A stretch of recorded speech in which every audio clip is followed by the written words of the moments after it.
نحمده ونصلي ونسلم على رسوله الكريم أما بعد فأعوذ بالله من الشيطان الرجيم بسم الله الرحمن الرحيم يا أيها الذين آمنوا لم تقولون ما لا تفعلون كبر مقتا عند الله أن تقولوا ما لا تفعلون پارہ نمبر 28 سورہ الصف رکوع 1 آیت نمبر 2-3 یا ایہا الذین آمنوا لم تقولون ما لا تفعلون۔ آیات کا ظاہری معنی اور مفہوم تو یہ ہے کہ جو کام تم نے کرنا نہیں ہے اس کا دعویٰ کیوں کرتے ہو، جس سے ایسے کام کی ممانعت بالکل واضح ہو گئی۔ جس کام کے کرنے کا عزم ارادہ ہی نہیں ہے آپ کا، آپ کے دل میں اس کے کرنے کا پکا ارادہ نہیں ہے، تو پھر تو یہ محض دعویٰ ہے، جھوٹا دعویٰ ہے اور نمائش ریا دکھلاوا ہو سکتا ہے، مگر ظاہر ہے کہ شان نزول میں جن صحابہ کرام رضوان اللہ تعالی علیہم اجمعین نے مذاکرہ کیا اور ان کے مابین مذاکرہ ہو رہا تھا، وہ ایسے نہیں تھے کہ دل میں کچھ کرنے کا ارادہ ہی نہ ہو اور دعویٰ کرے۔ صحابہ کرام ایسے نہیں تھے۔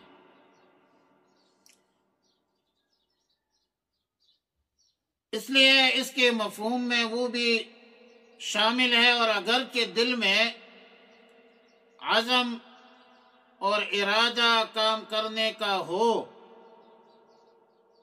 لیکن اپنے نفس پر، اپنی ذات پر بھروسہ کرنا، اعتماد کرنا کہ فلاں کام کروں گا، یہ شان عبدیت کے خلاف ہے۔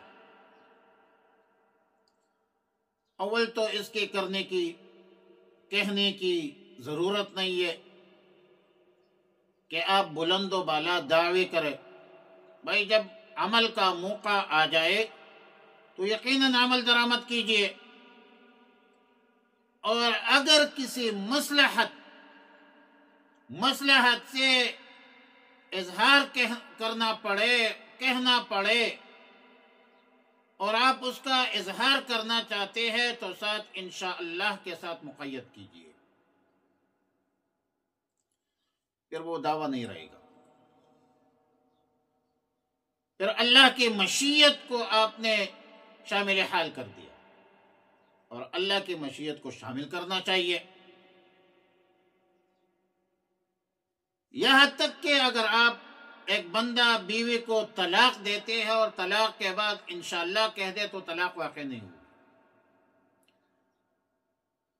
حلف، قسم جو ہے اس پر وہ حانث نہیں ہوگا اگر انشاءاللہ فوراً، قسم کے فوراً بعد انشاءاللہ کہہ دیا۔ اس سے معلوم ہوا کہ ایسے کام کرنے کا دعویٰ جس کے کرنے کا ارادہ ہی نہ ہو اور اس کو آپ نے کرنا ہی نہ ہے، نہیں کرتے آپ اس کو، صرف دعویٰ کرتے ہیں، تو یہ گناہ کبیرہ ہے، یہ اللہ کی ناراضی کا سبب ہے، کبر مقتا عند اللہ کا مصداق ہے۔ اور جہاں یہ صورت ہو کہ کام کرنے کا ارادہ ہو تو وہاں اپنی قوت، طاقت، قدرت پر بھروسہ کر کے دعویٰ کرنا ممنوع ہے، مکروہ ہے۔ مذکورہ آیتوں کا تعلق دعویٰ سے ہے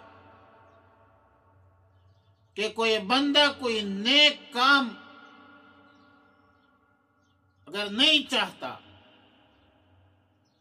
اور دعوے محض ہے تو یہ اللہ کی ناراضی کا سبب ہے، اللہ ناراض ہوتا ہے۔ باقی دعوت، تبلیغ، وعظ، نصیحت کا جو کام خود نہیں کرتا، اس کی نصیحت دوسروں کو کر کے یا دیگر مسلمانوں کو دعوت دینا، تو وہ اس آیت کے مفہوم میں شامل نہیں ہے۔ اس کے احکامات دوسرے، یعنی دعویٰ علیحدہ چیز ہے، دعوت علیحدہ چیز ہے۔ آیات مذکورہ کا تعلق دعویٰ سے ہے، اور دوسری بات جو میں گزارش کر رہا ہوں، دعوت و تبلیغ میں، وعظ و نصیحت میں، اس کا تعلق دعوت سے۔ تو دعوت کے حوالے سے دوسرے آیاتوں میں اور احادیث میں اس کا ذکر موجود ہے۔ مثلا قرآن کریم کے آیات اتامرون الناس بالبر وتنسون انفسکم وانتم تتلون الکتاب فلا تعقلون، یہودیوں کی مذمت تو اس بنیاد پر ہوئی ہے کہ تم لوگوں کو نیک کام کا حکم تو دیتے ہو اور خود وتنسون انفسکم، خود بھول جاتے ہو، آپ بذات خود اس پر عمل نہیں کرتے اور دوسروں کو نیکی کے ترغیب دیتے ہیں، تو ظاہر ہے اس کی بھی مذمت ہے۔ پہلے اپنے آپ کو مقدم رکھنا چاہیے، پہلے آپ خود عمل کریں تو آپ کے قول میں ایک نورانیت اور روحانیت ہوگی، وہ آپ کی دعوت اور تبلیغ جو ہے وہ لوگوں کے دلوں کو چیرے گا۔ لیکن اگر آپ خود نماز نہیں پڑھتے، دوسروں کو کہتے ہیں نماز پڑھو، تو اس کے اثرات لوگوں کے دلوں تک نہیں پہنچتے۔ لیکن یاد رکھیں کہ یہ نہیں کہا کہ جب تم خود عمل نہیں کرتے تو دوسروں کو بھی کہنا چھوڑ دو، یہ نہیں کہا۔ اس سے معلوم ہوا کہ جس نیک کام کے خود کرنے کی توفیق نہیں، ہمت نہیں، اس کی طرف دوسروں کو ترغیب دینا، بلانا، نصیحت کرنے کا سلسلہ مت چھوڑے۔ اور امید قوی تو یہ ہے کہ اس نصیحت کے برکت سے کسی بھی وقت کسی کو بھی اس پر عمل کرنے کی توفیق ہو جائے گی، مل جائے گی توفیق، جیسا کہ مشاہدہ ہے، تجربہ ہے۔ اب اگر وہ عمل واجب یا سنت مؤکدہ کے درجہ میں ہے تو آیت مذکورہ پر نظر کر کے اپنے نفس پر نادم ہونا چاہیے، شرمندہ ہونے کا سلسلہ رکھنا پھر واجب ہے، اور مستحبات سے ہے، متعلق ہے، تو یہ سلسلہ ندامت کے حد تک پھر مستحب ہے۔ یعنی ایک بندہ دوسرے کو کہتا ہے کہ نماز پڑھو، فرض ہے، اور خود نماز نہیں پڑھتا، تو اس کو اس ترک فرض پر شرمندہ ہونا چاہیے، ندامت ہونا چاہیے، نادم ہونا چاہیے۔ ایک بندہ مستحب عمل ہے کہ بھائی یہ کرو، اور آپ دوسروں کو کہتے خود نہیں کرتے، تو آپ کو اس پر نادم ہونا چاہیے، اور یہ ندامت کا سلسلہ جاری رکھنا چاہیے۔ ایک دن آئے گا آپ خود بھی اس پر عمل کریں گے۔ وعلیٰ کل حال مسلمانوں کو تعلیم ہے، ترغیب ہے کہ قول و فعل میں بالکل تضاد نہیں ہونا چاہیے۔ مسلمان سیدھا سادہ ہوتا ہے، جھوٹ نہیں بولتا، جو دل میں ہے وہ زبان میں ہو، اور ظاہر ہے کہ اس کے پھر مراتب ہے۔ کچھ اقوال تو عہد و میثاق کے مرتبے پر ہے، وعدے کے حد تک ہے، جس کا ایفا ضروری ہے۔ وَأَوْفُوا بِالْعَهْدِ إِنَّ الْعَهْدَ كَانَ مَسْئُولًا، وعدہ پورا نہ کرنا تو منافقین کی علامت بتلائی گئی ہے حدیث کی روح سے۔ اذا وعد اخلف، آیت المنافق ثلاث۔ کچھ اقوال عمل کی نیت سے ہوتے ہیں، اس پر عمل درآمد کرنا یقینی ہوتا ہے، تاکہ قول و فعل میں تضاد نہ ہو، اور اپنے آپ پر اعتماد کے بجائے اللہ پر اعتماد کرے۔ اللہ کی توفیق هو الموفق، اللہ رب العالمین توفیق دینے والا ہے، ہمت اللہ دیتا ہے۔ اور ساتھ آپ انشاءاللہ بھی پڑھا کریں،